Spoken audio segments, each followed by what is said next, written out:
Tandaan nyo ito. There is life after our problems. Remember that. And there is joy after your trials. Tandaan natin ang buhay, gulong, di po ba? Minsan nasa taas ka, minsan nasa baba ka.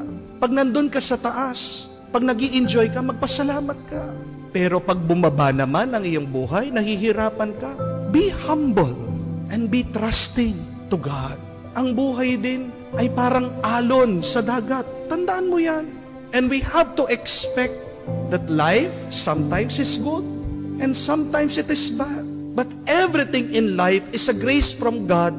Embrace it. Yakapin mo. Pasalamatan mo. Daanan mo. Huwag kang mananatili dyan.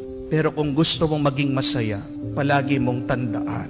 Pag may problema, sa susunod may grasya. Yan ang hintayin mo.